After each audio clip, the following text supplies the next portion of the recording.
ఈసారి dragon king అందర్నీ అంతం చేయడానికి సిద్ధపడి తన శక్తులతో ఒక భారీ హస్తాన్ని సృష్టిస్తాడు. దాని కింద అక్కడ ఉన్న ప్రజలందరూ నలిగిపోతుంటారు. దేవదూతలు ఇదంతా చూస్తూ డ్రాగన్ కింగ్ ఇప్పుడు చాలా ప్రమాదకరంగా మారాడని, అతను ఖచ్చితంగా అందర్నీ చంపేస్తాడని భావిస్తారు. ఇక్కడ మిగిలిన వారు డ్రాగన్ కింగ్ శక్తి వల్ల ఉన్నచోటే బిగుసుకుపోతారు. వారు కదలలేకపోవడమే కాదు, కనీసం నిలబడటం కూడా వారికి సాధ్యం కాదు. తరువాత అతను కోపంతో భారమైన అడుగులు వేస్తూ చెల్లివైపు వెళుతుంటాడు. అతని అడుగుల దెబ్బకు నేలపై పగుళ్లు ఏర్పడతాయి. అతను ముందుకు వెళ్లి తన శక్తితో చెల్లిని బంధించి గాలిలో వేలాడదీస్తాడు.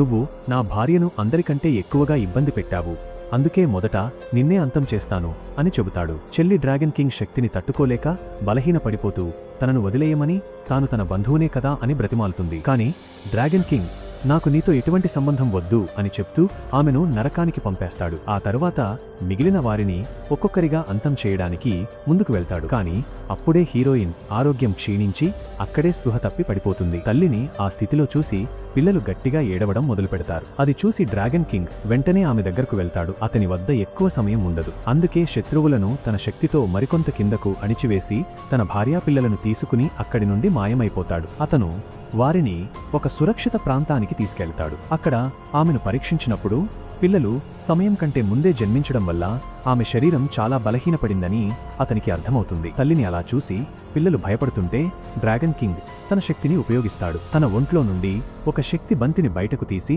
ఆ శక్తిని హీరోయిన్ శరీరంలోకి ప్రవేశపెడతాడు. కొద్దిసేపటికే ఆమెకు స్పృహ వస్తుంది. కాని దీనివల్ల డ్రాగన్ కింగ్ చాలా బలహీనపడిపోతాడు. హీరోయిన్ పూర్తిగా కోలుకుని కళ్ళు తెరుస్తుంది. అందరూ క్షేమంగా ఉండటం చూసి ఆమె సంతోషిస్తుంది. ఆమె శరీరంలో నొప్పి కూడా తగ్గిపోతుంది. అది చూసి ఆమె షాక్ అవుతుంది. అప్పుడే పిల్లలు తన తల్లి దగ్గరికి వచ్చి నాన్న తన శక్తిని ఉపయోగించి నిన్ను కాపాడారని చెప్తారు. అప్పుడు హీరోయిన్ నువ్వు ఎందుకిలా చేశావు అని అడగ్గా, నేను సరైన సమయానికి వచ్చి ఉంటే నువ్వు ఇంత నొప్పి అనుభవించేదానివి కాదు అని డ్రాగన్ కింగ్ అంటాడు. నలుగురూ కలిసి ఉండటంతో వీరందరూ చాలా సంతోషిస్తారు.